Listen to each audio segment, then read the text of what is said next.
Welcome to HerWILL, a platform led by women leaders inspired in life and leadership. This is Naaz and you're watching HerWILL's Life and Leadership series, where I bring my background in cultural anthropology and journalism with a global perspective, having lived and worked in different parts of the world, all for the purposes of the conversations here. Now, on this episode, we bring to you the first of our generational stories, from boomers to millennials. We want to talk about that special bond that's shared by every parent-child and the power of the legacy that passes from one generation to the next one. Especially for a woman, a mother is her first point of reference in life. আর তাই আমরা আজকে কথা বলতে চাই একজন নারী হিসেবে আমরা আমাদের উত্তরাধিকারীদের কি উৎসর্গ করে যেতে পারি এবং কেন এটি একটি অত্যন্ত গুরুত্বপূর্ণ দায়িত্ব। আমি মনে করিয়ে দিতে চাই আমাদের অডিয়েন্সদের that here at HerWILL, each one of us, including our panelists, take a pledge to hold ourselves accountable to highlight and promote another woman's successes from our respective positions of power. আর দেরি করব না, সরাসরি চলে যেতে চাই আমাদের প্যানেলিস্টদের কাছে, but before I do that, let me give you an overview of the discussion tonight. Now, we've done something really special with the panelists tonight, in it that we have not one, but two dynamic, power-packed mother and daughter duos as our panelists tonight. As usual, we've identified 4 corners to the conversation, and the first corner is dissent. স্রোতের বিপরীতে দাঁড়িয়ে মতামত দেওয়া এবং এমন একটি পেশা বেছে নেওয়া যা কিনা একজন নারীর জন্যে considered unfit, uncharted, এবং এই সাহসের গল্প নিয়ে আসছেন বাংলাদেশের একজন living legend.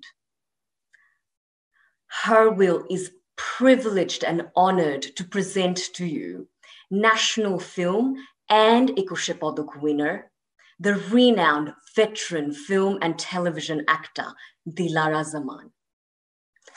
দিলারা ম্যাম শুধুমাত্র আমাদের সবার অত্যন্ত জনপ্রিয় এবং খুব কাছের একজন অভিনেতাই নন, একজন শিক্ষিকা হিসেবেও উনি প্রতিষ্ঠিত এবং একজন মা হওয়ার পাশাপাশি উনি দুটো পেশাতে কিভাবে সাফল্য অর্জন করতেন সেটাই আজকে আমরা শুনতে চাই.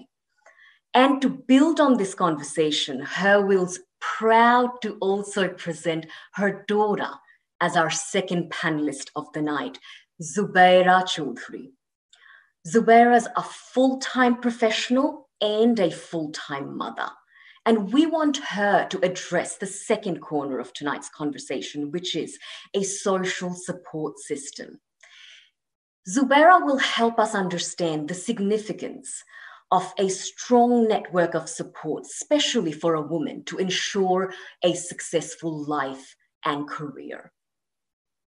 Next in line, we have, as our third panelist, a name that's synonymous to women's activism in Bangladesh, founder of Pragroshor and 13 years of work with the UN under her belt.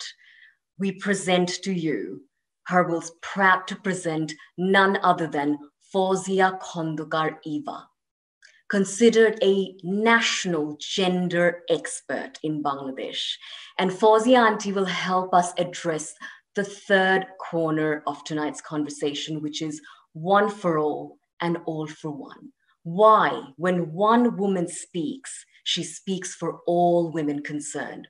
And to take this conversation forward, HerWILL's also proud to present our fourth panelist tonight, Fawzia Auntie's daughter, Sushmita Preetha. Preetha is a journalist and a researcher specializing in labor, also hailing from Bangladesh. And Preetha will help address the fourth and the final corner of tonight's conversation, which is the impressionable years. This is that formative and crucial phase of every woman's life when she gets influenced by her surroundings and her environment. And Preetha will help bring the stories of her impressionable years and how it fared having a staunch feminist as a mother. I can't wait to get started. I'm going to go straight away to the first panelist of the night, Dilara ma'am. Dilara ma'am, thank you so much for being with us tonight. Amra thoroughly thrilled and privileged to have you speak for us. Ami আপনাকে আমরা বলতে চাই যে আসলে 2020 না এই সালটা আমরা এখন 20 বসে আমরা কথা বলছি যে মেয়েদের জন্য কি ধরনের চ্যালেঞ্জেস ফেস করতে হয় বাসায় তাদের কর্মক্ষেত্রে আর আপনি এমন একটা সময়ে এর চেয়েও অনেক অনেক বড় চ্যালেঞ্জের মোকাবেলা করে দেখিয়েছেন যে সময় আমার মনে আছে আমি আপনার একটা ইন্টারভিউতে পড়েছিলাম যে আপনি যখন আপনার অভিনয় জীবন শুরু করেন তখন মেকআপ বলতে ছিল চকের গুঁড়ো এবং সেই চকের গুঁড়ো মেখে থিয়েটারে স্টেজে আপনার অভিনয় জীবন শুরু তো প্লিজ আমাদেরকে বলুন আমাদেরকে শিখতে সাহায্য করুন যে কি ধরনের মন এবং মানসিকতা তৈরি করা জরুরি আমাদের জন্য স্পেশালি আমাদের মেয়েদের জন্য এই ডে টু ডে চ্যালেঞ্জেস গুলোকে ফেস করা please ma'am First of all, let me thank you all. এবং I'm really honored যে আমাকে এত সব কমপ্লিমেন্ট দেওয়া হচ্ছে আমি না আর কি কারণ টাইম ইজ দ্য বেস্ট তো সময় বলে দিবে কতটুকু কাজ করেছি বা কতটুকু দিতে পারলাম মানুষকে এবং সমাজকে তবে এটা আমার জন্য একটা great occasion I must say যে এরকম সবার সঙ্গে তোমাদের এভরিওয়ান ইজ অ্যাব্রড আর আমি এক দেশের মধ্যে বসে আছি এবং আজকে সারাদিন খুব বৃষ্টি হয়েছে এখন ভাদ্র মাস বাংলার যে সিজন এবং কবির কথায় বলি এমনও দিনে তারে বলা যায় এমনও ঘন ঘোর বরিশায় তো আমার তো সে তেমন কেউ নেই এখন যদিও একদিন ছিল কিন্তু এখন তোমরাই আমার সব এবং তোমাদেরকেই সব হয়তো অকপটে বলবো এবং তোমাদের মাধ্যমেই সবাই আরো জানতে পারবে অ্যাব্রডে যারা আছে এবং world through out the world এই কানেক্টিভিটি যেটা এখন হয়েছে এটা সত্যি এটা আমাদের জন্য একটা বিরাট পাওয়া আসলে যখন কাজ শুরু করেছি I'm now running 78 তো যখন কাজ শুরু করেছিলাম তখন I was in the school নাটক মেয়েরা তখন করতো না মানে করতো নাই বলা যায় অভিনয় করতো না ছেলেরা মেয়ে হয়ে নাটক করতো মেয়ের কাপড় পরে মেয়ে সেজে আর দু একজন ছিলেন ওনারা প্রফেশনাল লেডি হ্যাঁ ওনারা খুব কম একজন দুজন হাতে গোনা বলা যায় আর কি and they are not from our community muslim not they are not from muslim community মুসলমানদের জন্য তো একদমই নিষেধ ছিল বলা যায় আর আমি এমন একটা জায়গায় একটা ফ্যামিলি আমি নোয়াখালী বাংলাদেশের সেখানে খুবই কনজারভেটিভ জায়গা এবং আমি স্কুল কলেজে even after my marriage also আমাকে বোরখা পরে যেতে হয়েছে হ্যাঁ এবং দেশে যখন যেতাম বোরখা পরে তবে my parents they are so liberal and তারা খুব হাইলি ভাবতেন যে কালচার মাইন্ডেড যে তাদের মেয়ে আমি কালচারালি খুব ডেভেলপ হব এবং হাইলি এডুকেটেড হব তো আমি তাদের কাছে খুবই ঋণী আমার মা চাইতেন আমি নাচ গান সবকিছুতেই একেবারে অলরাউন্ডার হয়ে যায় তো এই জন্যে উনি যে আগের দিনে সব সিনেমা প্রত্যেকটা সিনেমায় আমাকে নিয়ে যেতেন দেখাবার জন্য কিভাবে নাচটা রেকর্ড কলের গান তখন ছিল রেকর্ডে সে পিন দিয়ে বাজতো সেই গানের সাথে আমাকে ওই রকম মধুবালার মতো নার্গিসের মতো আমাকে নাচতে হতো এবং একজন ডান্সার ছিল আমার মনে আছে তার নাম কাকু হ্যাঁ, she was a very good dancer. প্রত্যেকটা ছবিতেই, হিন্দি ছবি, সেটাতে কাকুর ডান্স থাকতো। এইভাবে আমার কাজ শুরু। কিন্তু আমার মনে হতো কি, সিনেমায় কেমন করে হাসছে, কেমন করে কাঁদছে, আমি যদি এরকম পারি, আমি যদি এরকম পারি, কিন্তু কেমন করে করবো, এটা তো একটা কেমন জানি আমার কাছে তখন সব আননোন ব্যাপার। তারপরে এই যশোর থেকে যখন ঢাকায় আসলাম, আমি তখন ক্লাস 4-এ পড়ি, তখন আমাকে ভর্তি করে দেওয়া হলো বাংলাবাজার গার্লস স্কুলে। এবং গার্লস স্কুলে পড়ার পরে সেইখানে একটা স্কুলের যে অ্যানুয়াল ফাংশন হয়, ম্যাট্রিকের মেয়েদের ফেয়ারওয়েল দেওয়া হয়, সেইখানে আমাকে বললো তুমি অভিনয় করো। এবং আমি খুব ভালো রিডিং করতাম, সেই জন্য ক্লাসে আমাকে রিডিং পড়তে দিতেন বাংলা আপা। তো ওইখানে একটা ছোট গল্প, সেই তার একটা চরিত্র আমাকে করতে দিয়েছে।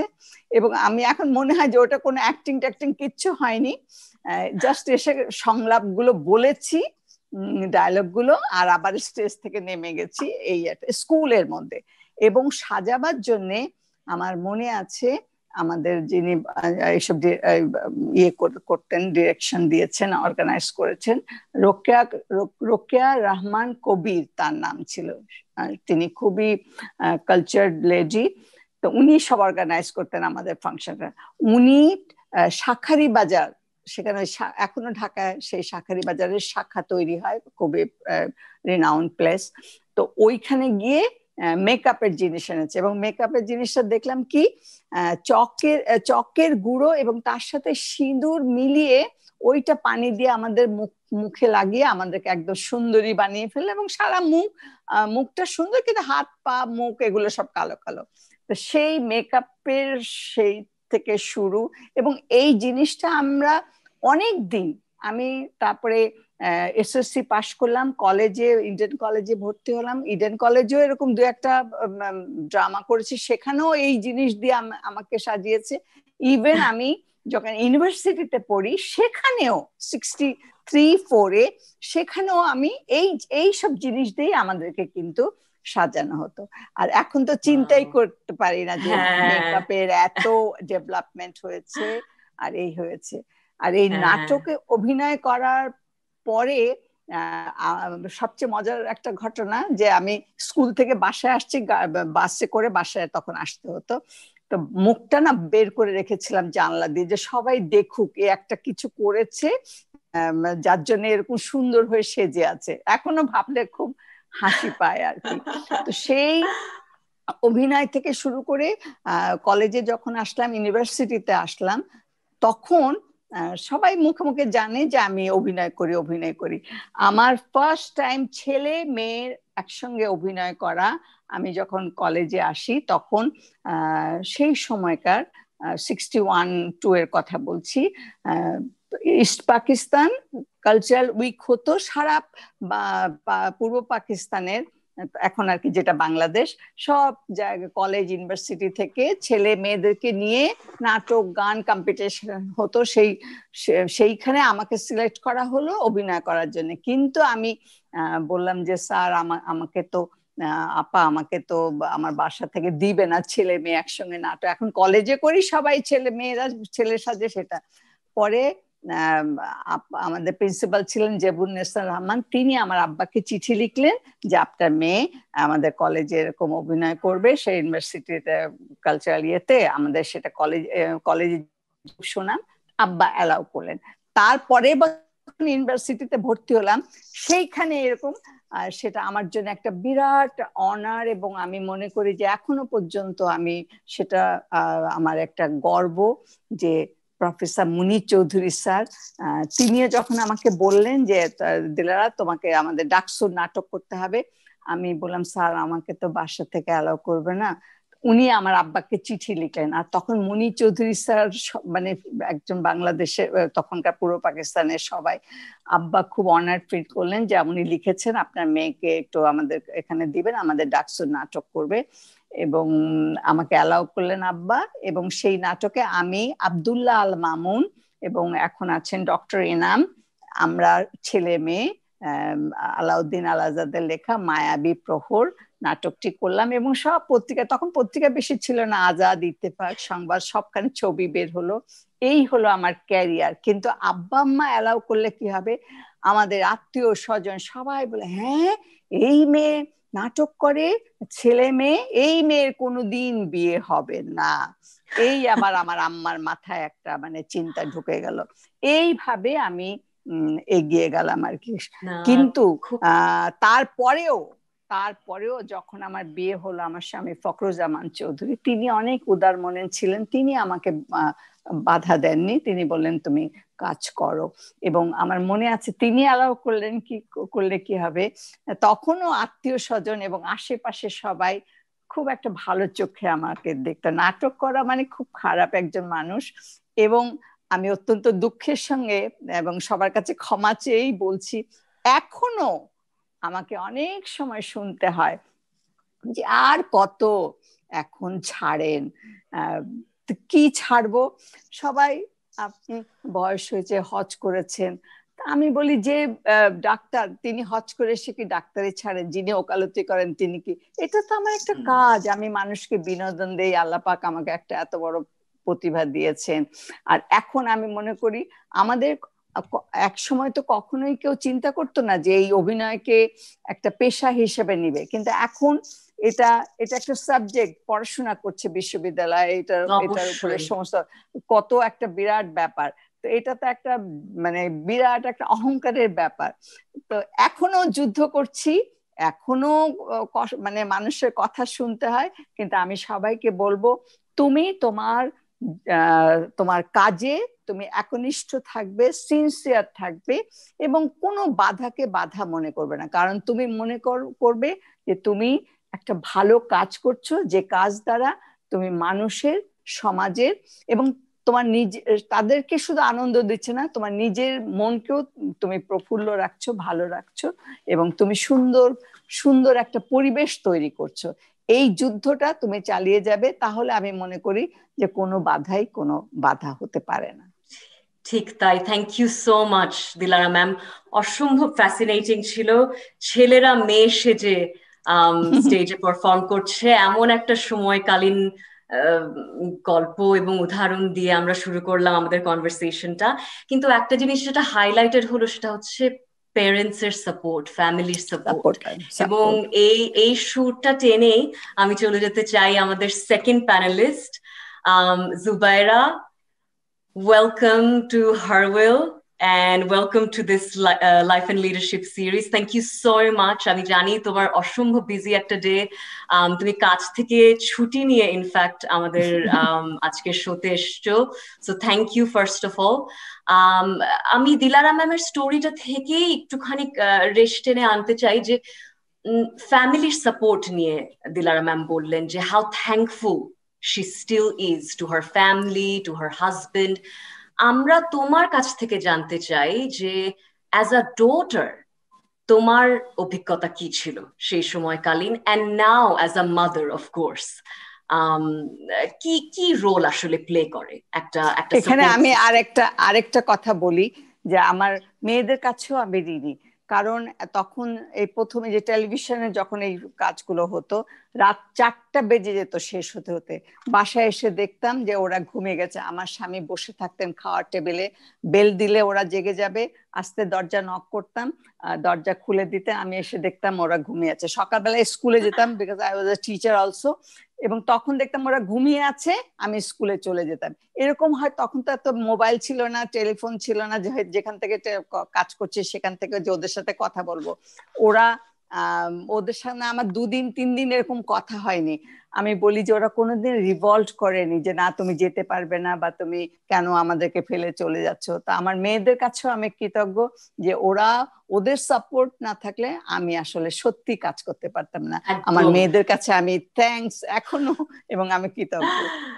Zubaira, floor is yours.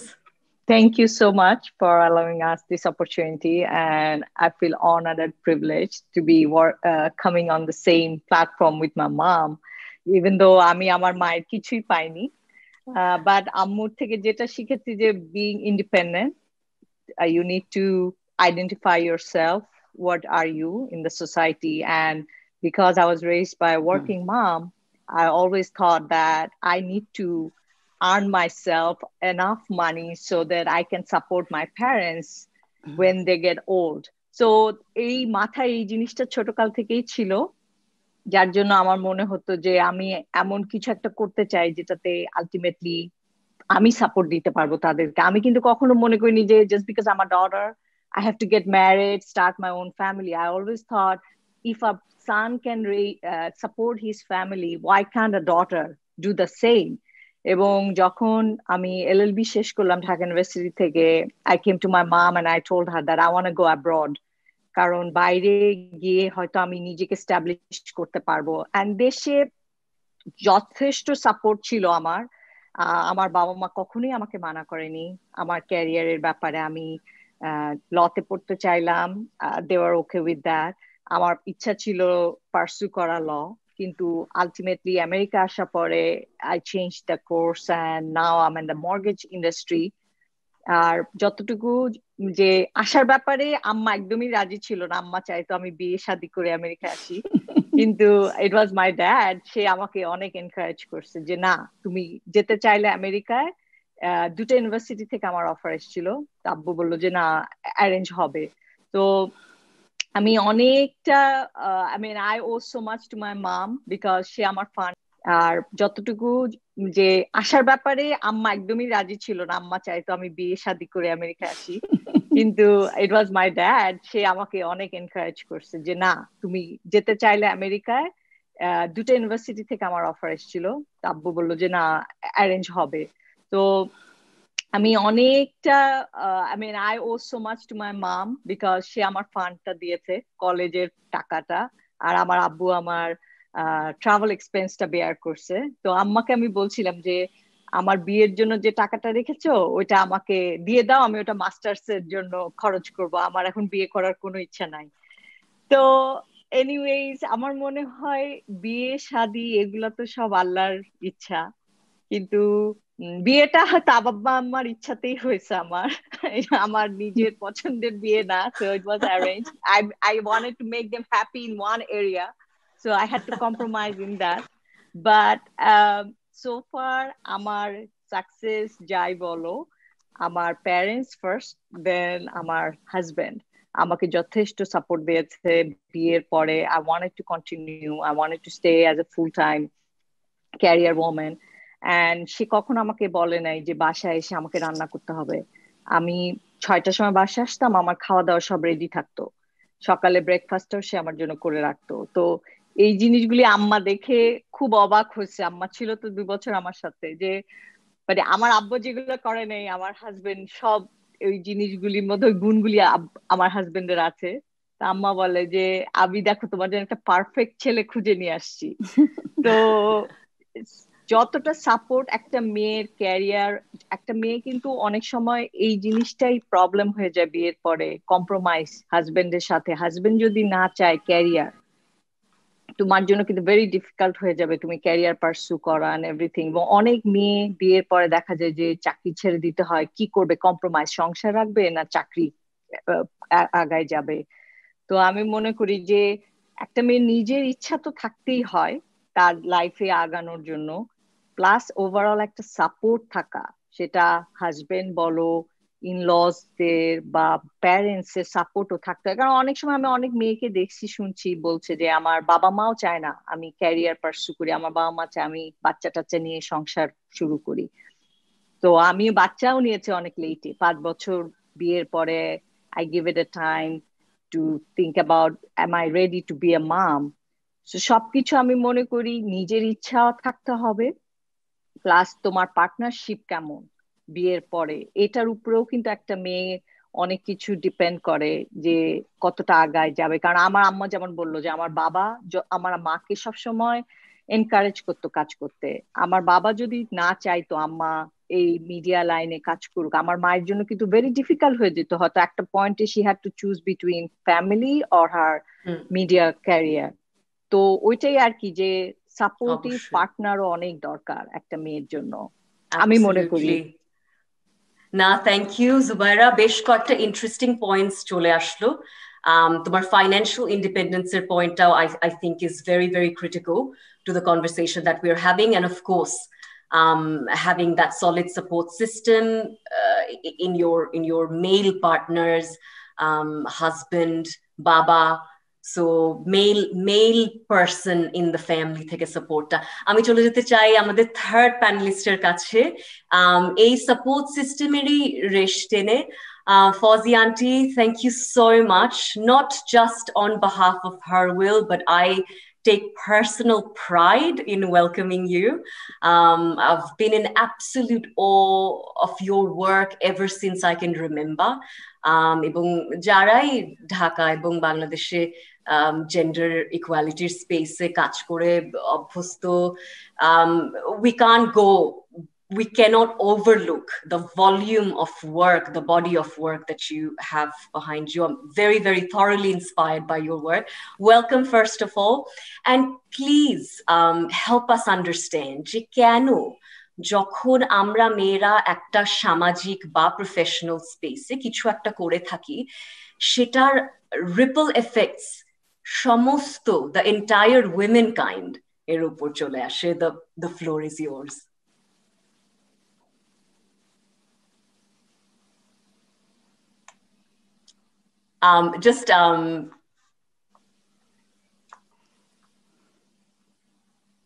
Naaz, বোঝা যাচ্ছে? এখন শোনা যাচ্ছে। Thank you so much for inviting me. আমি খুবই আনন্দিত যে এইরকম একটি প্ল্যাটফর্মে কথা বলছি এবং তোমার সাথে অনেকদিন পর আমার দেখা হয়েছে। আর আমি সবাই যারা আছেন এখানে সবাইকে অনেক অনেক শুভেচ্ছা জানাচ্ছি। তুমি যেটা বললে এটা আসলে খুবই একটা বাস্তব সত্য, এবং যেটা হয়েছে যে যখন আমরা দেখি যে একজন মেয়ে একটি কাজ করেছে কোনো কারণে, যদি সে কাজটি আসলে সঠিক না হয় বা তার সিদ্ধান্ত যদি সঠিক না হয়, তখন সেটা পুরো সমাজের উপরেই আসলে এসে পড়ে বা প্রত্যেকটি মেয়েকেই হয়তো সেটার বোঝাটা বইতে হয়।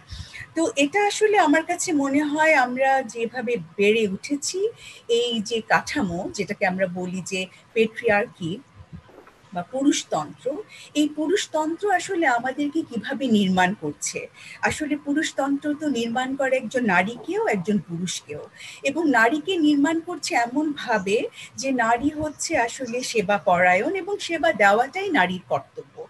নারী যে একজন বলিষ্ঠ কণ্ঠস্বর হতে পারে বা তার একটা বলিষ্ঠ ভূমিকা থাকতে পারে, অনেক সময় সমাজ বা পরিবার এটা মেনে নিতে চায় না।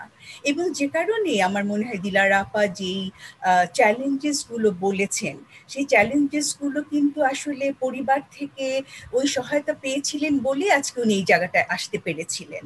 তো সে কারণে আমার কাছে মনে হয় যে আসলে এটা নির্ভর করছে যে আমরা কোন সামাজিক বা পারিবারিক প্রেক্ষাপটে বড় হয়ে উঠেছি। আরেকটি বিষয় যেটা অনেক সময় যে প্রশ্নটা আসে, যে যখন একজন নারী কথা বলে বা একজন নারী কোনো আচরণ করে, আসলে সে কি প্রতিটি নারীর প্রতিচ্ছবি তুলে ধরে? সেই ক্ষেত্রে আমার কাছে দুটো বিষয় মনে হয়। সেটা হলো যে আমি নারী, আমি আসলে কার জন্য কথা বলছি এবং আমি কি কথা বলছি, দুটো বিষয় খুব গুরুত্বপূর্ণ। কার জন্য বলতে, আমি যখন নারীর প্রতিনিধিত্ব করছি বা নারীর পরিবর্তন চাইছি, সেক্ষেত্রে আমার কিন্তু সকল শ্রেণী পেশার নারীর জন্য কথা বলতে হবে। তো আমি যদি শুধু ক্লাস বাউন্ড হয়ে বা ক্লাস ওরিয়েন্টেড হয়ে হয়তো একটা শ্রেণীর নারীর জন্য কথা বলি, ধরে নিলাম উচ্চবিত্ত নারীর পক্ষে কথা বলছি বা উচ্চ মধ্যবিত্ত নারীর পক্ষে কথা বলছি, তাহলে কিন্তু আমি সকল নারীর জন্য কথা বলছি না। কাজেই আমাকে ওই জায়গাটায় যেতে হবে যে আমি যখন নারীর অধিকারের কথা বলবো, নারীর সমতার কথা বলবো, নারীর লড়াইয়ের কথা বলবো, নারী আন্দোলনের কথা বলবো, তখন আমি সামগ্রিকভাবে সকল নারীর জন্য কথা বলবো।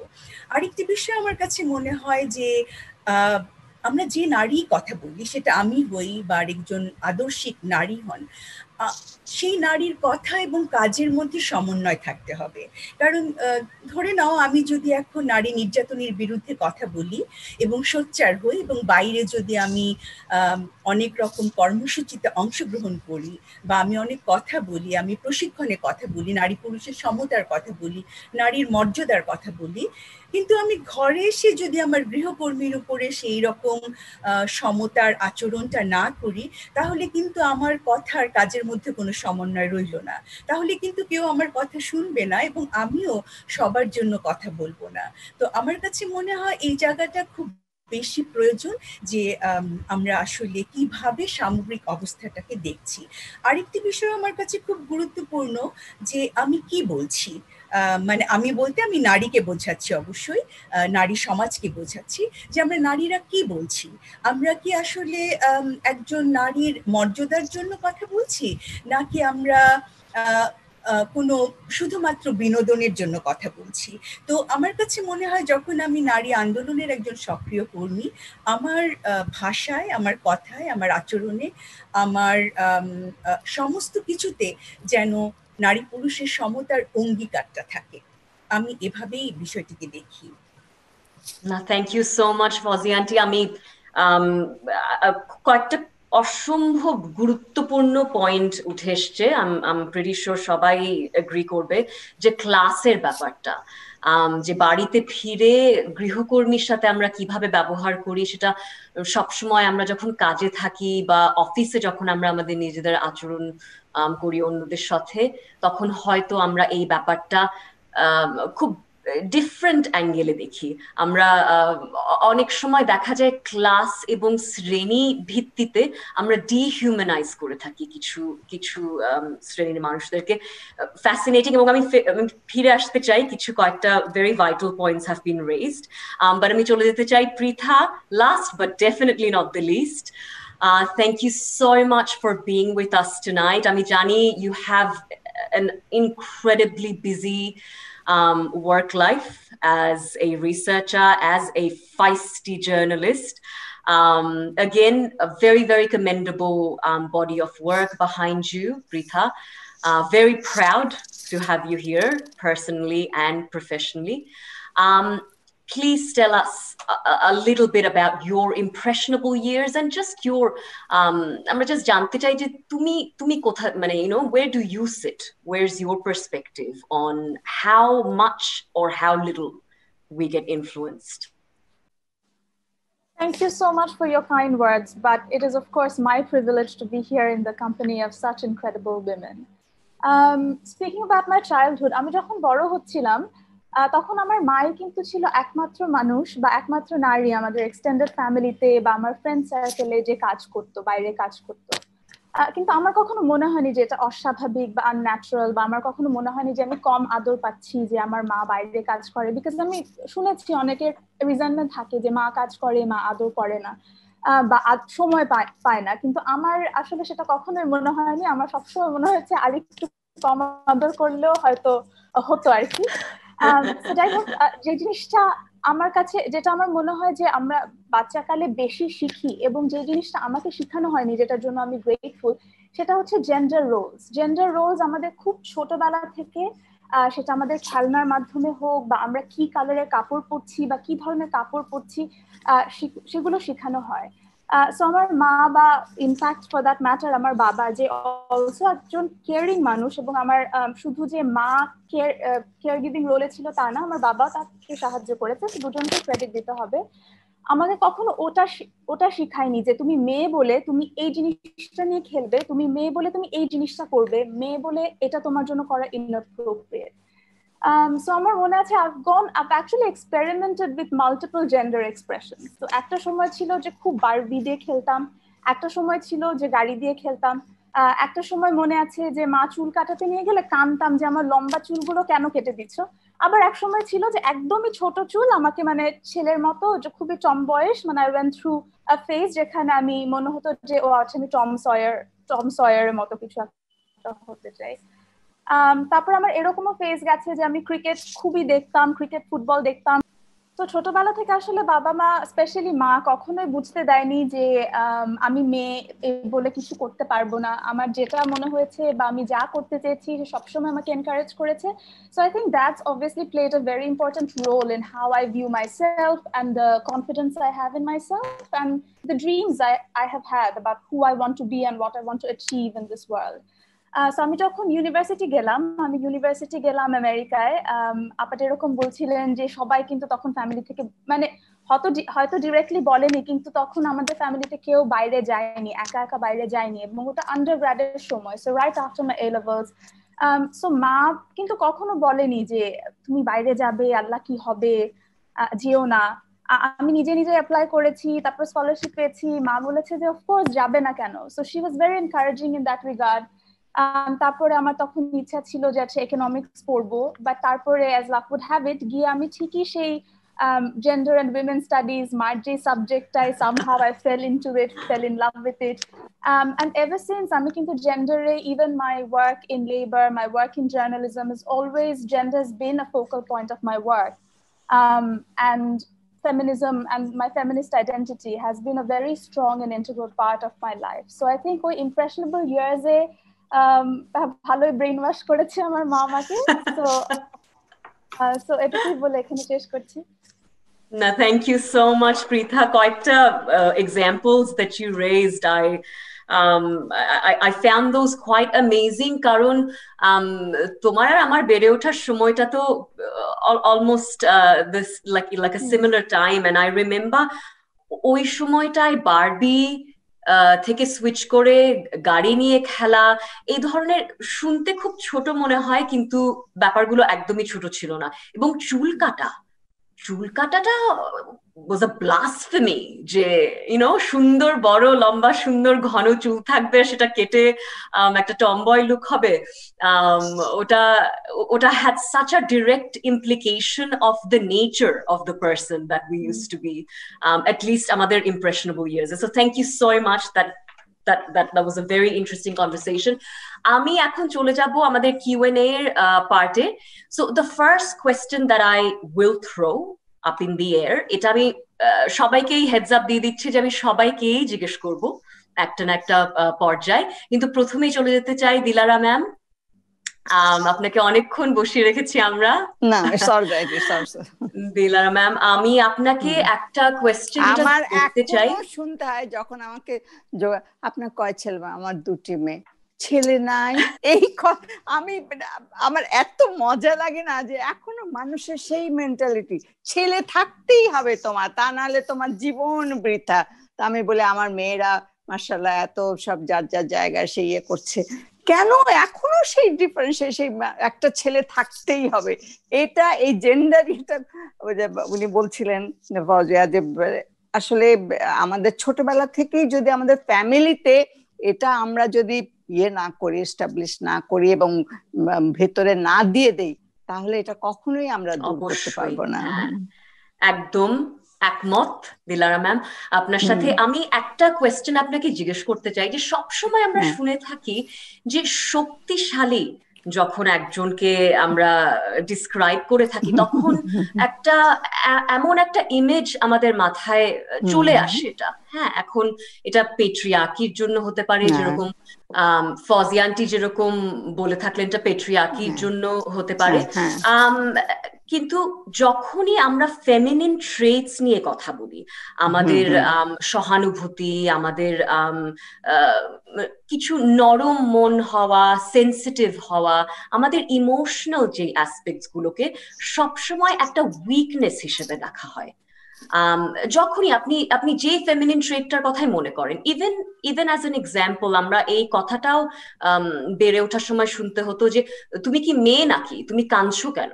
তার মানে কান্না যেটাকে একটা উইকনেস হিসেবে দেখা হয়, এটা মেয়েদের জায়গা বা এটা মেয়েদের কাজ, এটা শক্তিশালী কারোর জন্য হয় না। তো আমি আপনাকে পার্টিকুলারলি এই কোয়েশ্চেনটা করছি কারণ ম্যাম আপনি you are a very feminine person in every way possible, and you're probably one of the strongest examples that we have right now from your generation. তো এই কারণেই আমি আপনাকে এটা প্রশ্ন করতে চাই যে আপনার কি মতামত এই ব্যাপারটাতে, যে আমাদের ইমোশনস কি আমাদেরকে আসলে উইক করে, আমাদের এমপ্যাথি সিম্প্যাথি এই দিকগুলো কি আমাদেরকে উইক বানিয়ে ফেলে একজন নারী হিসেবে? অবশ্যই এটা এটা আসলে আমাদের এই যে মানে যুগের পর যুগ যেটা চলে আসছে ওটা আমরা মানে ধরেই রাখতে চাই। আমি যেমন এখন আমি একদম একা থাকি, কেমন আমার কাজের লোক নাই, আমি অনেকে বলে আপনি এইভাবে একা থাকেন, আমি বাজার করি, রান্না করি, শুটিং এ যাই। আমি যখন বড় মেয়ে জাপানে ছিল সেখানে গিয়ে দেখেছি 90 ইয়ার্স ওল্ড লেডি সব একা কাজ করছে। আর আমরা তখন থেকে আমার একটা ইয়ে আসলো যে আমরা বাংলাদেশে এক গ্লাস পানি খাবো, বুয়া পানি দাও, বুয়া এটা দাও। এটা কেন? এই এই যে চেঞ্জটা আমার ভেতরে আসলো যে আমি ওই ধরনের সিম্পেথি নিতে চাই না। যখন আমাকে লোকে বলে আপনি একা থাকেন, আমাকে বাজার করতে যখন ব্যাগ নিয়ে আসতে থাকে আপনার বুয়া নাই, আমি এমন রিভল্ট করি না যে ঠিক আছে এটা তুমি শিখবে এবং তুমি তোমার মেয়ের ভেতরে সেটা ইনজেক্ট করবে। এইভাবে আমি চলি, যে একটা দৃষ্টান্ত রেখে যেতে চাই। এবং আমি রিয়েলি অনার্ড এবং আমি খুব প্রাউড ফিল করি যে আমার মেয়েদেরকেও আমি সেইভাবে ইয়ে করেছি যে তোমরাও এমন করবে যেটা তোমাদেরকে দেখে যে হ্যাঁ দিলারা জামানের মেয়ে, এবং তারাও এভাবে বড় হয়েছে এবং এভাবে তারা চলছে। এবং আমাদের এখন ওইসব মেন্টালিটি নিয়ে চলবে, কারণ সারা পৃথিবী এমন ভাবে এগিয়ে গেছে, আমরা যদি ওইগুলো নিয়ে আঁকড়ে ধরে থাকি তাহলে আমরা আবার পিছনে চলে আসব এবং আমাদেরকে ওইভাবে মেয়ে এটা করতে পারবে না, এটা তো ছেলেদের ব্যাপার, এটা তুমি কেন এরকম করছো, এইগুলো দিয়ে আমাদেরকে আবার সেই খাঁচার মধ্যে এবং সেই পাথর দিয়ে চাপিয়ে রাখার মতনই করতে থাকবে। খুবই ইন্সপায়ারিং ম্যাম। আমি quickly I want two draw in Fazia aunty আপনাকে। খাঁচার ভিতরে চলে যাওয়ার কথা হলো, এবং এবং আরো একটা পয়েন্ট যেটা আসলো যে অনেকেই এই এই এই এক্সাম্পলটা দিচ্ছে যে ওভারসিজ ট্রাভেল বা আমাদের সাউথ এশিয়ান যে একটা কালচারাল ব্যাপার আছে, এটা থেকে বের হয়ে অনেক ধরনের রিয়েলাইজেশন আসছে অনেকের। আমি জাস্ট শুনতে চাচ্ছি আপনার মতামত।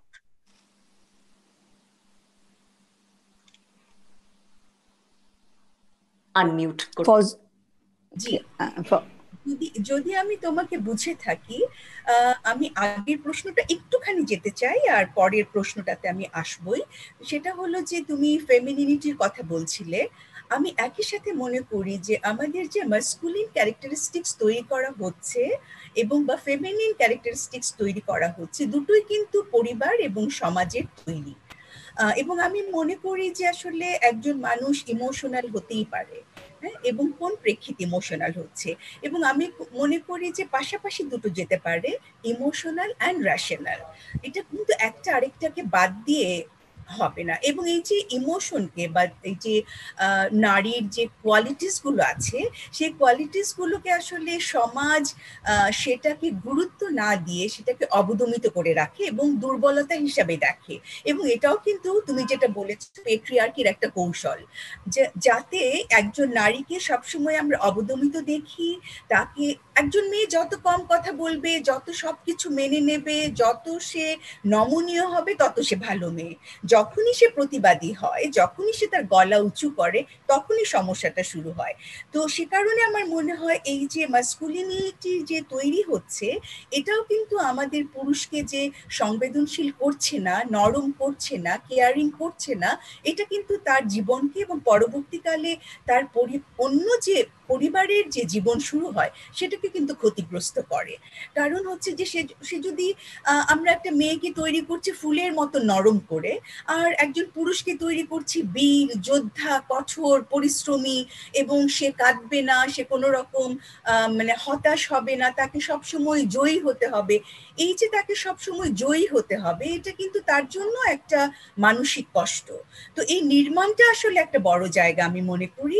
আর আমি মনে করি যে ইমোশন থাকাটা ব্যাপার না, ইমোশনটা আমরা কিভাবে সংজ্ঞায়িত করছি।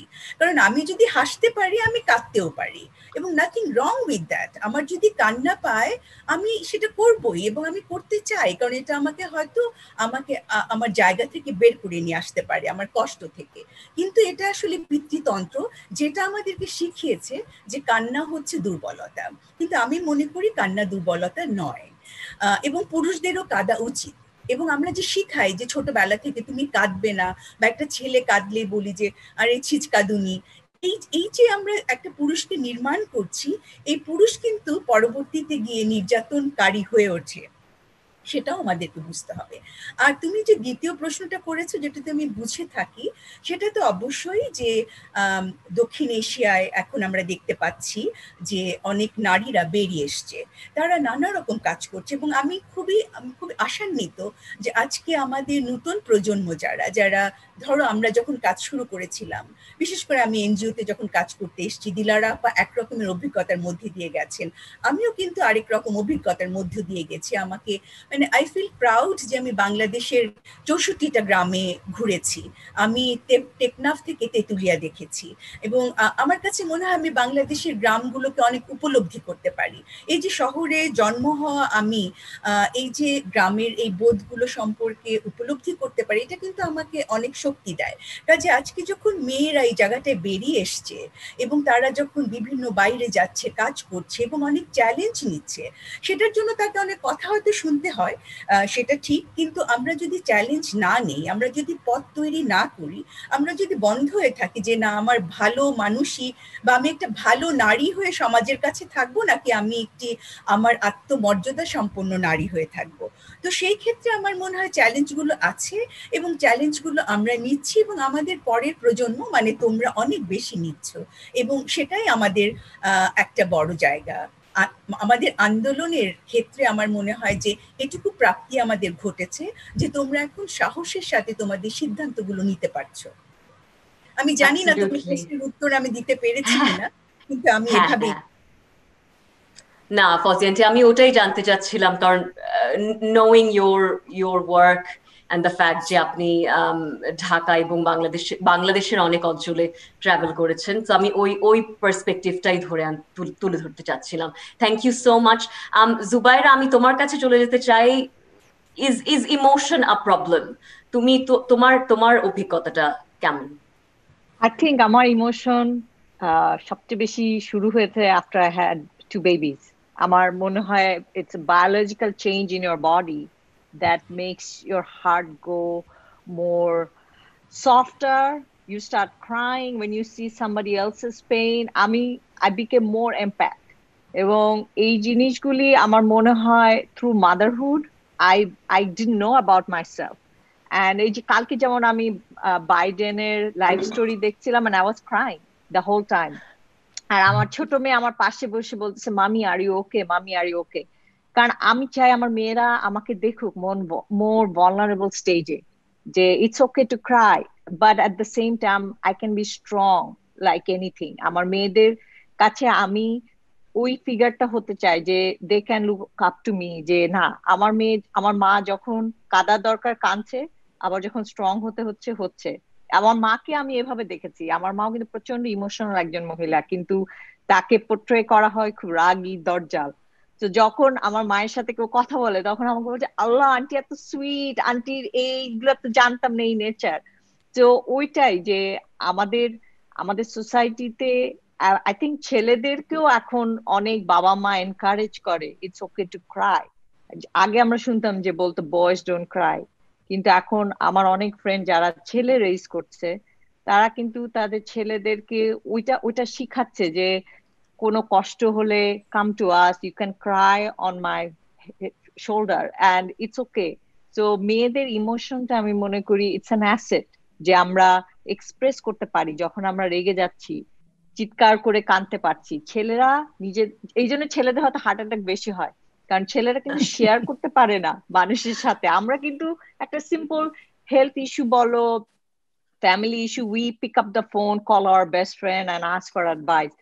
আমি আমার হাজবেন্ডের বেস্ট ফ্রেন্ডকে অনেক সময় জিজ্ঞেস করি যে ও কি বলে আমার ব্যাপারে বা কিছু, he never say anything about me to his friends or anything like what's happening in his life. So আমি বলছি কিভাবে একটা মানুষ পারে নিজের মধ্যে সব রেখে দিতে, কারণ আমরা তো একটা ভালো নিউজ খারাপ news first thing we share with our loved ones. So I Absolutely. Think আমার হাজবেন্ডরা ওই এরার যে you don't cry, you stay strong, and আমি আমার বাচ্চাদেরকে শিখাচ্ছি যে ইউ ক্রাই, ইটস ওকে। তো দুটাই পাচ্ছে আমার বাচ্চারা। And end of the day যখন ওরা বড় হবে they can decide for themselves যে কোন সাইডটা নিবে, বাবার side to be strong always held up with your guard up and everything, or is it going to be mommy's side very vulnerable sometimes crying and everything? So Very, বাচ্চাদের very raise good point. Sorry, you were saying. না it's so এটাই আর কি যে আমি আমার হাজবেন্ডকে লাইফে দুইবার কাঁদতে দেখেছি when both my daughters were born। এরপরে কিন্তু আমি কখনো ওকে কাঁদতে দেখি নাই, এবং আমি ওকে অনেক বলি যে how come you don't cry, so he is like why do I have to cry. আর আমি খুব সারাদিন কাঁদতে থাকি, টিভিতে কিছু দেখলেই কাঁদি and everything.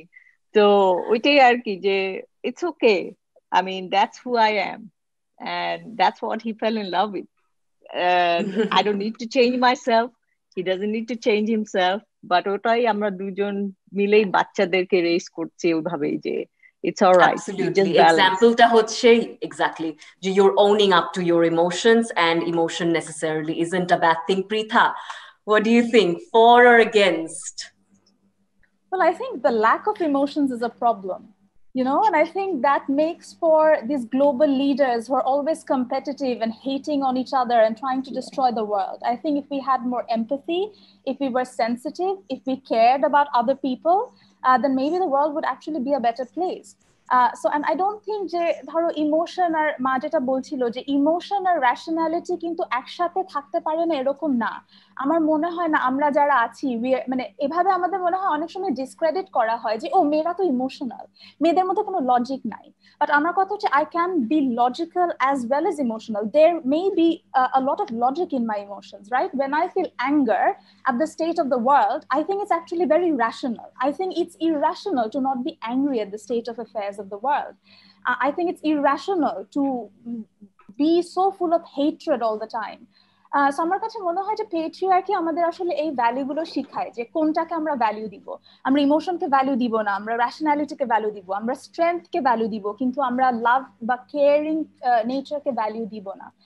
So I think কিছু জিনিস আছে যেগুলো human qualities that I think all human beings should have. So I think strength should go hand in hand with empathy. Logic should go hand in hand with emotions, and I think that's what makes a balanced person. And I think that goes for boys and girls and men and women. I think you need those qualities to be a good, well-rounded human being. Absolutely. No, very, very valid points, Preetha. I couldn't agree more.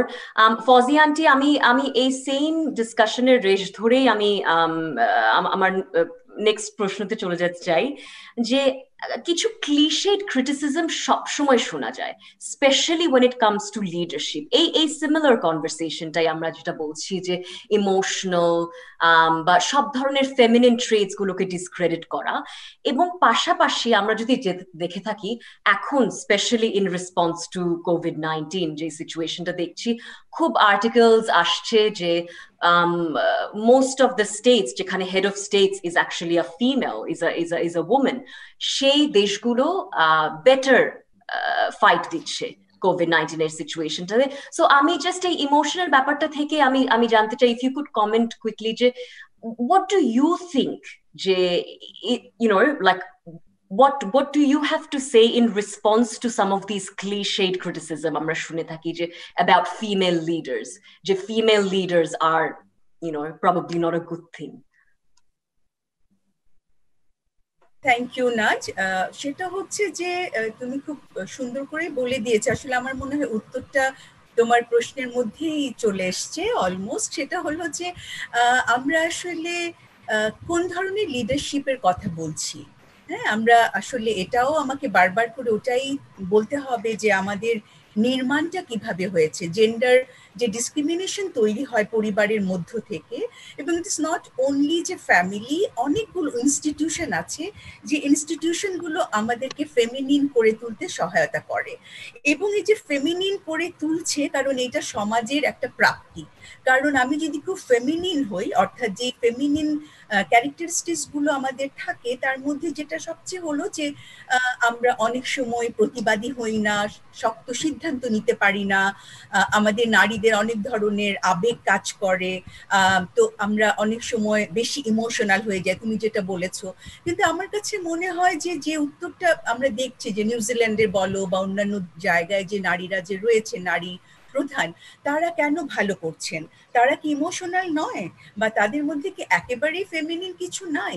আমার মনে হয় এই যে feminine যে কথাটা আমরা বলছি, এটাকে আমরা কিভাবে ডিফাইন করছি, সংজ্ঞায়িত করছি, কারণ এটাও কিন্তু পেট্রিয়ার্কি যে বলছে যে ফেমিনিন লিডারশিপ ইজ ব্যাড, এবং আমরা যেটা বলতে চাই মাস্কুলিন ম্যানেজমেন্ট, মাস্কুলিন লিডারশিপ। যে কারণে অনেক সময় দেখা যায় যে আমরা নারীরাও, যেটা হয়েছে যে এই পিতৃতন্ত্রের কারণে সেই মাস্কুলিন লিডারশিপটা নিতে চাই, এবং সেটা আমরা কিন্তু নিতে চাই বলে আমার কাছে মনে হয় সংঘাতটা বেশি হয়। হ্যাঁ, যদি আমরা লিডারশিপের কথা বলি, লিডারশিপের সমস্যা নারীরও থাকতে পারে, পুরুষেরও থাকতে পারে, বাট নট নেসেসারিলি যে এটা শুধুমাত্র নারীরই সমস্যা। এটাও একটা পিতৃতান্ত্রিক গালির মতন, যেমন নারীবাদীকে আমরা গালি দিই, এটাও কিন্তু সেরকম একটা যে আমরা বলতে চাই এবং আমরা বলতে বাধ্য করি। আচ্ছা, আমরা যদি একটু অন্য প্রসঙ্গে যাই, আজকে সারা বিশ্বে যা ঘটছে, এবং আমরা ধরেই নিতে পারি এখানে মেল লিডারশিপটাই স্ট্রং। হ্যাঁ, তারা কি খুব ভালো কিছু করেছে? তারা কি ভালো কিছু করছে? তারা পৃথিবীতে যত ধরনের অন্যায় অবিচারগুলো তারা নিয়ে এসছে, আমার তো মনে হয় এখানে যদি ফেমিনিন লিডারশিপটা স্ট্রং হতো, আমাদের হয়তো এই ধরনের যুদ্ধ, এই ধরনের হতাশা, এই ধরনের ব্যর্থতা, বা এই ধরনের যে ক্লাসের যে বৈষম্য বা শ্রেণীর বা জেন্ডারের বৈষম্যগুলো হয়তো দেখতে হতো না। আমি মনে করি যে অনেক আসলে আমাদেরকে দেখতে হবে যে কোন কোয়ালিটিস গুলো স্ট্রং। আমাদের ফেমিনিন এবং মাস্কুলিন দুই জায়গায় কতগুলো পজিটিভ কোয়ালিটিস আছে, এই পজিটিভ কোয়ালিটিস গুলো একজন মানুষের মধ্যে দেওয়া দরকার। মানে আমি তাকে শুধুমাত্র মেয়ে, শুধুমাত্র পুরুষ করে তুলতে চাই না, আমি তাকে তুলতে চাই একজন মানুষ হিসেবে, মানবিক মানুষ হিসেবে। এবং মানবিক মানুষ হিসেবে যে গুণাবলীগুলো তার থাকা দরকার, যদি সেটা তার থাকে, তাহলে আসলে লিডারশিপের কোনো ঘাটতি হওয়ার কথা নয়। এটাও এক ধরনের আমাদের পারসিভ এক ধরনের ধারণা। আমরা মনেই করি যে নারী হয়তো দুর্বল, নারী নেতৃত্ব দিতে পারেন না, এবং নারী যোগ্য নয়। অবশ্যই, thank you so much Fauzi aunty, that makes so much sense, যে বেটার ইকুইপড থাকতে পারতাম আসলে যদি some of our feminine traits were taken into consideration. Current যে লিডারশিপটা পুরো ওয়ার্ল্ডে আমরা দেখতে পাচ্ছি। পৃথা, আমি তোমার কাছে আরেকবার চলে যেতে চাচ্ছি, just quickly if you could comment যে off the top of your head, what are the top 3 things you would say that a parent should and shouldn't do when it comes to a girl child? তোমার impressionable years or your adolescence থেকে যদি। Alright, আমি যেটা আমার প্রথম প্রশ্নের উত্তরে বলছিলাম যে যে জিনিসটা আমরা ছোটবেলা থেকে শিখি, এবং যে জেন্ডার রোলস এবং জেন্ডার ট্রেটস যেটা নিয়ে আমরা এতক্ষণ ধরে আলোচনা করছি, এটা কিন্তু আমরা ফ্যামিলি থেকে প্রথমে শিখি, তারপরে সেটা আমরা শিখি আমাদের এডুকেশনাল ইনস্টিটিউশনস থেকে, স্টেট থেকে, অন্যান্য যে ইনস্টিটিউশনস আছে, রিলিজন, ইনক্লুডিং রিলিজন, বাট ওটা পরে আসছে। আমরা কিন্তু প্রথমে ফ্যামিলি থেকে এই ট্রেটস গুলো শিখি। So I think what I would suggest is don't teach your children these traits. Teach your children how to be human, teach them how to be loving, teach them how to be strong. And I think it goes for, আমি তুমি মেয়ে কিভাবে আমরা বড় করব সেটা বলছো, but আমার মনে হয় যে আমাদের ছেলে কিভাবে বড় করছি সেটার দিকেও আই থিঙ্ক ইকুয়ালি নজর দেওয়া উচিত। বিকজ আমরা এখন দেখতে পাচ্ছি যে মেয়েরা কিন্তু অনেক স্ট্রং এবং ইন্ডিপেন্ডেন্ট হয়ে বড় হচ্ছে, thankfully, because a generation of আমার মা বা তার পরের জেনারেশন যারা কিন্তু মেয়েদেরকে অনেক ইন্ডিপেন্ডেন্ট করে তুলছে, যেটা হয়তো আমরা আগে দেখতাম না। বাট আমি ছেলেদেরকে কিন্তু অতটা, ইভেন আমার মিলেনিয়ালস যেসব কাউন্টার পার্টস আছে তারা কিন্তু অতটা প্রোগ্রেসিভ না, they are not on par with my female colleagues or my female friends. So I think it's really necessary to also really pay attention to how we bring up our boys, and that we teach our boys how to be empathetic and loving and caring and all of those things.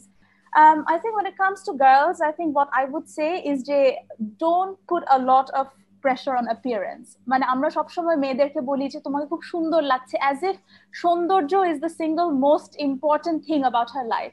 I don't think that should be the basis of a compliment. She can be smart, she can be strong, she can be clever, she can be a whole range of things, she can be creative. So I think give compliments that really showcase other parts of her life that's not focused on her beauty. So দুটো বললাম, একটা হচ্ছে gender roles, একটা হচ্ছে not to focus on beauty. আর আরেকটা আমি যেটা বলবো যে teach your girl to be independent and bold.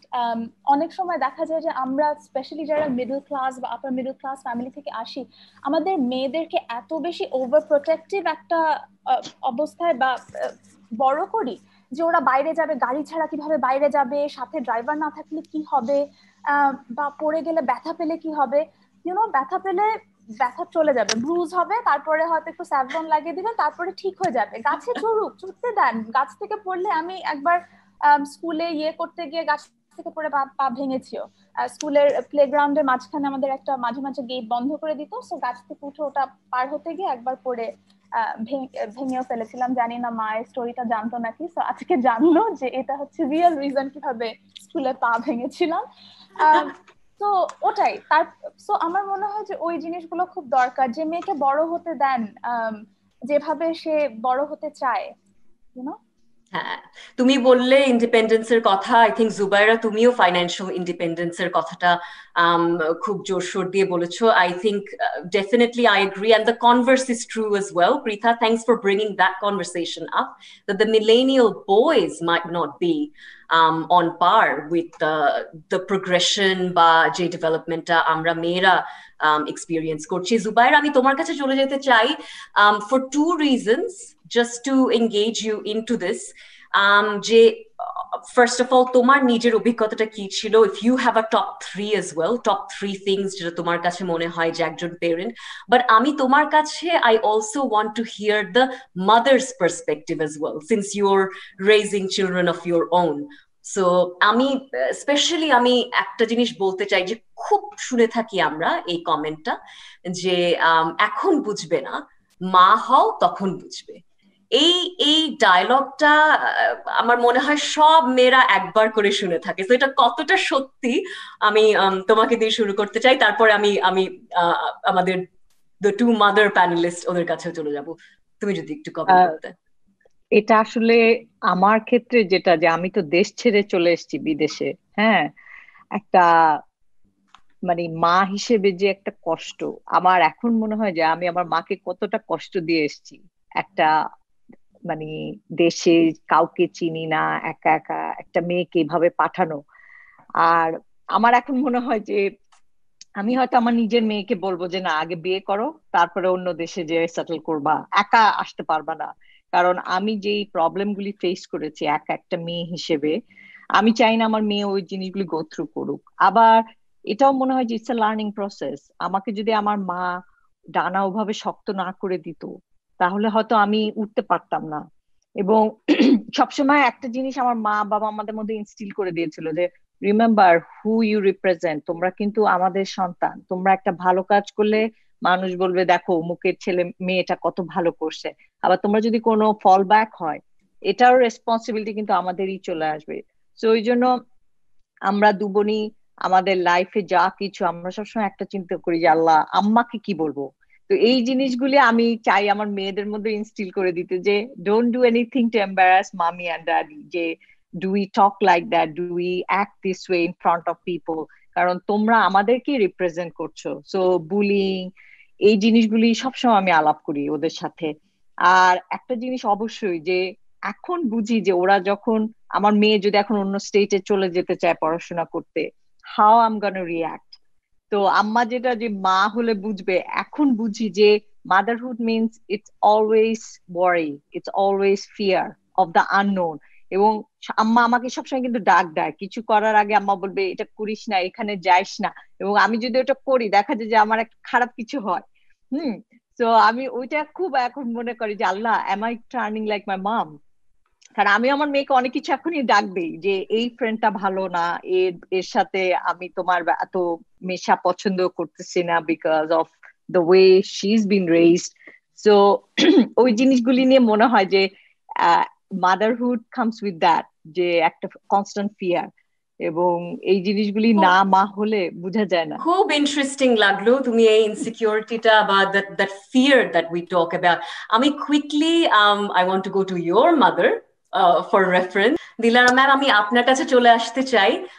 এতক্ষণ তো শুনছিলাম জুবাইরা এবং তার আগে পৃথা এবং ফজি আন্টির কথা। সো আপনার সময়কালীন যে চ্যালেঞ্জেস গুলো ছিল ওই সময় কি রোল প্লে করে থাকে আপনার আপনার মা, এবং আপনি পরবর্তীতে যখন জুবাইরা এবং আপনার দুই মেয়েকে বড় করছিলেন তখন আপনি একজন মা হিসেবে নিজেকে কিভাবে দেখলেন, যদি আমাদের না, আমার মায়ের সময় তো সেটা সে ব্রিটিশ আমল, এবং তিনি বেশি পড়ালেখা করতে পারেননি, ক্লাস 4 পর্যন্ত পড়েছেন, এবং বিয়ের পরে ভেবেছিলেন আব্বা পড়াবেন, কিন্তু আব্বা পড়ায়নি, এবং খুব আর্লি, অনলি 15 উনি মা হয়ে গেলেন। তো এই আফসোস সারা জীবন তার ছিল, কিন্তু তার পরবর্তী সময়ে তার যে সমস্ত চিন্তাগুলো ছিল, কষ্টগুলো ছিল, সেগুলো ভেবেছে যে তার মেয়েকে দিয়ে সেগুলো ফুলফিল করবেন। কেমন এর মধ্যে কিন্তু সময়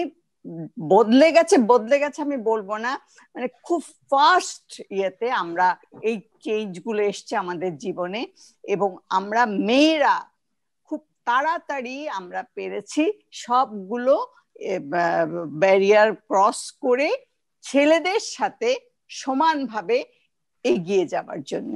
এবং সেটাতে আমার মা যতখানি রোল প্লে করেছে, যেটুকু আমার ভেতরে ছিল, আমার যখন সুযোগ হয়েছে, 4-5টা জানলাগুলো তখন খুলে গেছে, আমি স্কুলে যেতে পেরেছি, আমি কলেজে যেতে পেরেছি, আমি যখন শেষ নারী আন্দোলনগুলো হয়েছে আমাদের সময়ে সেইগুলোতে পার্টিসিপেট করেছি। সুতরাং আমার ওইভাবে মায়ের সময় থেকে নিয়ে চিন্তা করে আসলে, সেগুলো চিন্তা করলে এটা ভুল করা হবে।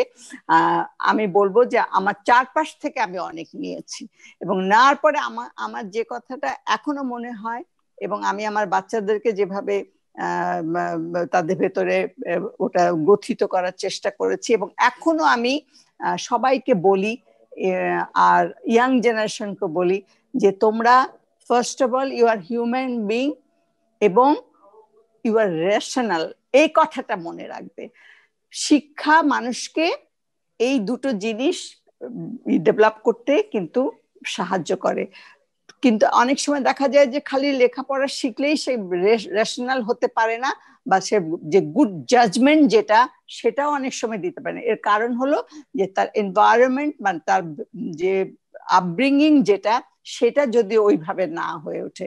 সেই জন্য আমি বলবো সব প্যারেন্টসকে, সব মাকে, খালি পড়ো পড়ো, ডিগ্রি নাও, এটা করো, না হয়ে যে সেই বাচ্চাটা কিভাবে রেশনাল হবে এবং সে গুড হিউম্যান বিইং হতে পারবে, এই জিনিসটা যদি তার ভেতরে দিয়ে দেওয়া যায়, তাহলে আমার মনে হয় এই সমাজে যে এত কিছু, এত এইসব কিছু থাকবে না।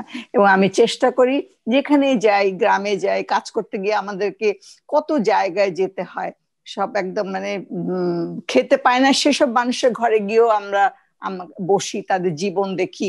তো সেখান থেকে আমি যতটুকু তাকে দিলে তার সে উপকৃত হবে, এবং তার যে সে যে এত গরিব, তারপরেও কিন্তু তার যে অভিজ্ঞতা, তার যে জানার যে জগৎ, সেখান থেকেও কিন্তু আমার শেখার অনেক কিছু আছে। এই জিনিসগুলো আমরা আসলে জেনারেশন বাই জেনারেশন আমরা যদি ট্রান্সফার করতে পারি এবং তাদের মধ্যে দিতে পারি এবং নিতে পারি, তাহলে মনে হয় এই ডিফারেন্সিয়েটটা চলে যাবে, এবং আমরা একটা গুড সোসাইটি আমরা রেখে যেতে পারবো আর কি, তৈরি করতে পারবো। খুবই পজিটিভ কিছু কথা শুনলাম। ফজি আন্টি, কুইকলি আমি আপনার কাছে চলে যেতে চাই, যে অবশ্যই আমরা যখন জেনারেশন টু জেনারেশনের কথা বলছি, আমরা পেছনে যেতে চাই না, আমরা we don't want to be going backwards.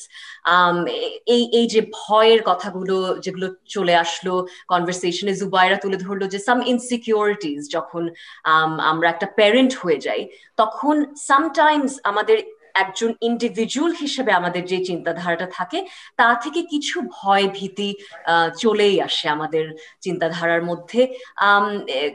If you can quickly comment যে এটাকে কিভাবে আমরা দেখতে পারি এবং কমব্যাট করতে পারি মেইনলি। আমার যেটা মনে হয় যে আসলে যে কথাটা তুমি বলেছিলে যে হ্যাঁ সকলেই এই কথাটা বলে যে যখন মা হবে তখন বুঝবে। আসলে যেটা হয় যে প্রত্যেক মায়ের মধ্যেই একটা স্বপ্ন থাকে এবং সেই স্বপ্নটা থাকে তার মেয়েটা, যদি তার মেয়ে থাকে বা ছেলের মধ্যেও, কিন্তু মেয়ের মধ্যে সেই প্রত্যাশাটা অনেক সময় বেশি দেখে বা দেখতে চায় যে আমার মেয়েটা কতটা স্ট্রংলি মাথা উঁচু করে দাঁড়াতে পারে, বা সেজন্য মেয়ের উপর তার প্রত্যাশাটা বেশি থাকে এবং ভয়টাও বেশি থাকে। ভয়টা এ কারণে, যেমন আমি নিজে মনে করি যে আমি নিজকে অনেক বেশি স্ট্রং একজন ফেমিনিস্ট হিসেবে দেখি, কিন্তু তারপরেও আমি মাঝে মাঝে দ্বিধান্বিত হই, কনফিউজ থাকি যে, বা অনেক সময় কনফিউজ ছিলাম যখন পৃথা বড় হচ্ছে, যে যখন স্কুলে যাচ্ছে বা কোচিং এ যাচ্ছে তখন ড্রাইভারের সাথে হয়তো আমি সাথে যাচ্ছি বা ওর বাবা সাথে যাচ্ছে, এই যে একটা ভয়, আসলে এই ভয়টা কাজ করেছে। নট দ্যাট যে আমি তাকে চাই না সামনে দিতে, আমি তাকে সামনে দিতে চাই, কিন্তু অ্যাট দ্য সেম টাইম যে মানে আশেপাশে যে এখনো যে ইনসিকিউরিটি রয়েছে মেয়েদের ব্যাপারে, সেটা তো আমরা দূর করতে পারিনি। সে কারণে সেই জায়গাটা আমরা অনেক বেশি চিন্তা করি, এক ধরনের ভয় কাজ করে। কিন্তু আমার মনে হয় যে এই ভয়টা আমাদের দূর করতে হবে। একটা দুটো দুর্ঘটনা ঘটবে, একজন দুজন কষ্ট পাবে, কিন্তু রাস্তাটা তৈরি হবে।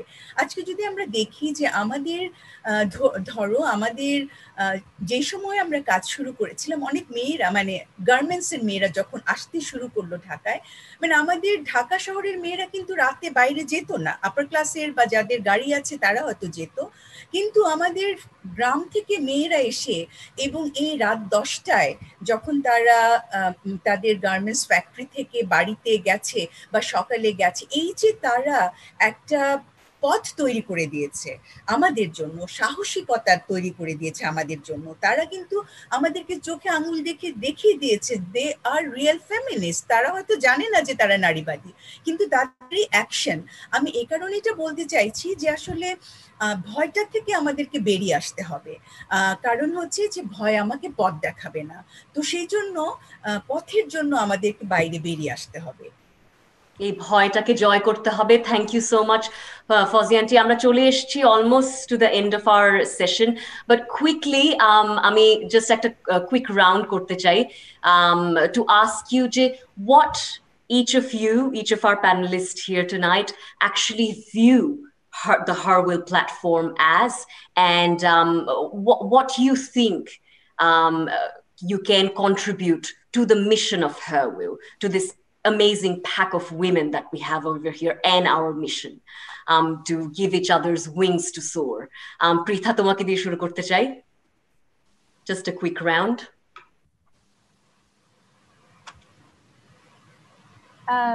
As you said, it's an incredible platform of very strong women. আমার কাছে যেটা মনে হয় যে আমরা বেশিরভাগ মেয়েরাই বাংলাদেশে এখনো কিন্তু মেল ডমিনেটেড ফিল্ডে কাজ করে যাচ্ছি। আমি যেরকম জার্নালিজমে, it's still a male dominated field, there is like a handful of women specially in leadership positions, তাই না? এবং আমরা যত উপরের দিকে যাই তত কম কিন্তু নারী দেখতে পাই। সো আমাদের নারী রোল মডেলস কিন্তু বেশি নেই। So I always look for opportunities, একটা হচ্ছে যারা নারী রোল মডেল আছে তাদের কাছ থেকে শিখার, এবং আমার যারা সমসাময়িক বা আমার থেকে যারা ছোট তাদের একটা মেন্টর, তাদের হয়তো একটা মেন্টর দরকার। এবং মেন্টর আমি খুব একদম ওভাবে বলতে চাচ্ছি না যে তাদেরকে আমি শিক্ষা দিব, ওরকম না, but someone to show them the rope, someone to tell them যে আচ্ছা তোমার এই চ্যালেঞ্জগুলো ফেস হচ্ছে, আমি ওটা ফেস করেছি, this is how we can fight it together.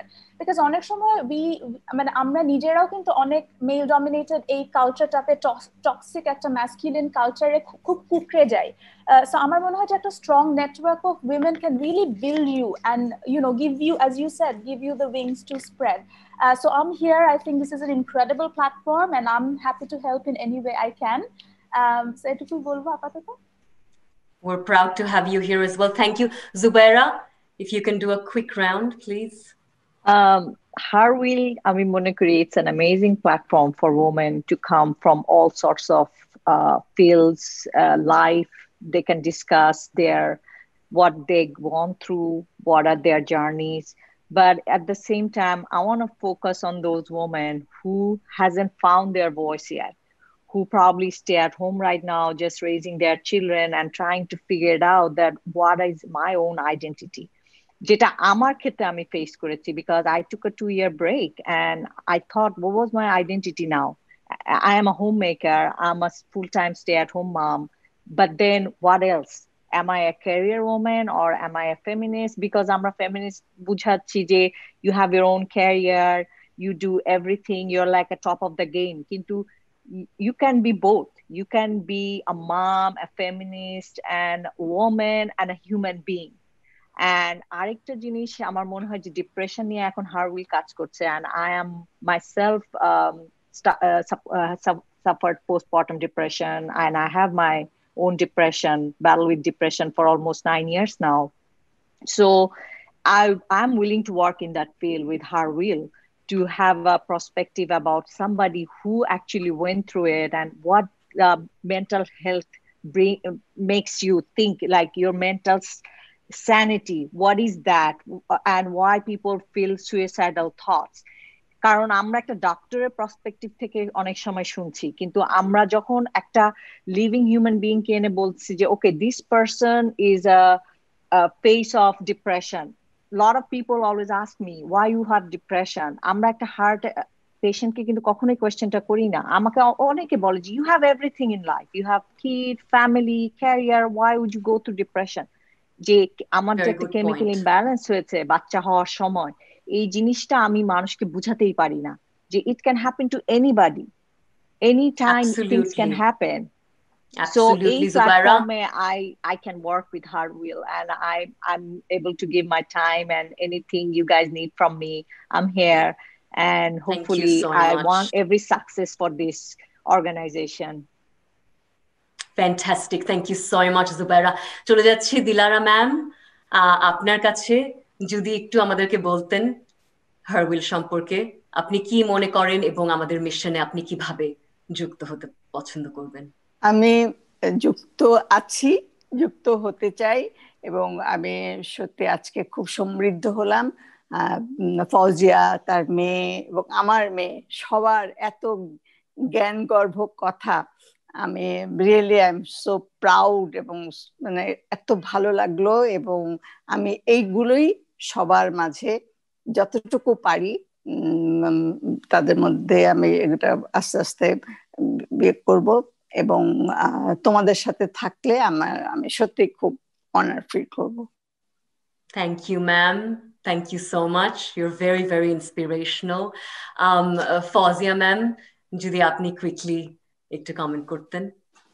আমার মনে হয় নাজ, যেটা হলো যে এত বড় একটা প্ল্যাটফর্ম, অ্যামেজিং, এটাকে নিয়ে আমরা বা তোমরা, আমি মনে করি যে মেয়েরাই কাজ করে সেটা আমার কাজ বা আমাদের কাজ। তো তোমরা যেটা করছো সেটা আমাদের কাজ, এবং এটা হচ্ছে যে আমাদের পরবর্তী প্রজন্মকে নিয়ে সামনে নিয়ে যাওয়ার জন্য কাজ। এবং যে নামটা তোমরা দিয়েছো HerWILL, আমার কাছে মনে হয় ইটস ফ্যান্টাস্টিক, বিকজ আমাদের এই উইল পাওয়ারটা বা আমাদের এটাকে স্ট্রং করতে হবে। তো সেই ক্ষেত্রে আমার মনে হয় যে কাজগুলো তোমরা করছো, আমি যতটুকু জানি ইটস খুবই কাজে দেবে এবং কাজে দিচ্ছে। কিন্তু আমি ঠিক জানি না, শুধু আমার কাছে মনে হয় যে আমরা মানে সকল নারীর জন্য যেন প্ল্যাটফর্মটাকে বড় করতে পারি। হ্যাঁ, মানে শুধুমাত্র মানে বিয়ন্ড ক্লাস, আমি যদি থার্ড জেন্ডার বের করে ট্রান্সজেন্ডার কমিউনিটি, বাংলাদেশে ট্রান্সজেন্ডার, প্রতিবন্ধী, অন্যান্য সেক্সুয়াল ওরিয়েন্টেশন যারা আছে, এমনকি যদি কোনোভাবে আমাদের তৃণমূল নারীদের বা মার্জিনালাইজ যেসব নারীরা আছেন, উইডোজ যারা আছেন, একা যেসব মেয়েরা আছে, তাদেরকে কি করে সম্পৃক্ত করা যায়। এবং আমি আরেকটা জিনিস মনে করি যে যেসব সিঙ্গেল আছে, সিঙ্গেল মেয়ে আছেন, নারী আছেন, তাদের জন্য আমাদের একটা বড় কাজ করা উচিত। ওল্ডার এজের যারা আছেন তাদের জন্য HerWILL স্পেশালি আজকে যেরকম তোমরা করছো, শুধু আমরা মানে এইজের নারী, যেন আমারও বয়স হচ্ছে সেজন্য বলছি যে তাদের জন্য কিন্তু আমরা একটা প্ল্যাটফর্ম আলাদা করতে পারি। আর একটা জিনিস আমার তরফ থেকে আমি বলতে পারি যে আমার যে সংগঠনটা আছে প্রাগ্রসর, একটা নারীবাদী সংগঠন, ট্রেনিং অ্যান্ড রিসোর্স সেন্টার হিসেবে আমরা কাজ করছি। বাংলাদেশি নারীবাদী সংগঠন হিসেবে আমরাই প্রথম শুরু করেছি, মানে নারীবাদী বলে। তো সেই ক্ষেত্রে আমাদের অনেক কিছু লিটারেচার্স আছে, আমাদের কিছু ছোট লাইব্রেরি আছে, আমাদের কিছু পাবলিকেশনস আছে, আমরা ট্রেনিং দিই। তোমাদের যখনই লাগবে, আমাদের সাউথ এশিয়ান লিডাররা আছেন যাদের সাথে আমাদের যোগাযোগ রয়েছে, তোমাদের যখনই কোনো কারণে লাগবে আমি চেষ্টা করব তোমাদের সেই সহায়তাটা দেবার জন্য। Thank you so much, Fauzi Auntie, for that. We're truly blessed to have such an amazing panel with us tonight. Combination to actually mothers like daughters. Phenomenal একটা combination. সরি, একটা কথা আমাকে বলতেই হবে, সেটা হ্যাঁ, হচ্ছে অবশ্যই। আমি সরি, দিলারা আপাকে আমি অনেক অনেক শ্রদ্ধা করি, তো এই কথাটা আমার বলা হয়নি। আপা, আপনাকে খুব ভালোবাসি এবং আপনি যে আছেন, আমি রিয়েলি আমাদের জন্য একটা ইন্সপিরেশন। থ্যাংক ইউ, এন্ড সবাইকে অনেক ধন্যবাদ। এবং তোমাকেও বলি যে আমাকে অনেক সময় যখন এইসব আমি আমার ভাষায় উল্টাপাল্টা কথা আমাকে সবাইকে নারীবাদী নারীবাদী, তো আমি না বলে কি আই ফিল প্রাউড যে আমি হ্যাঁ নারীবাদী, এবং তোমাদেরও নারীবাদী হওয়া উচিত। Thank you. Thank you so much, Dilara ma'am. Thank you to everyone, especially this HerWILL platform. Personally, amakeo shei opportunity deyar jonno to host this Life and Leadership series and this event, and to Farhana Hassan, the founder of HerWILL, for all the collaboration and all the support that she's been providing this platform and all of us here that represent it. Thank you to each and every one of you tonight, Preetha, Fauzi Auntie, Dilara ma'am, Zubaira. My heartfelt gratitude to each and every one of you for your presence and for your contribution. Just for our audience, আমি এটাই বলতে চাই আজকে যে we want to commemorate our past. We want to commemorate where we come from, explore and contemplate on these issues, which I personally feel is very important because, like they say, if we don't know where we come from, how do we know where we're going? And on that note, I'd like to close this panel discussion today. And we would like to end this by celebrating some beautiful bonding special moments of our very special mother and daughter panelists tonight. Thank you so much, everyone. Thanks for being with us. Thanks for being with HerWILL. Thank you.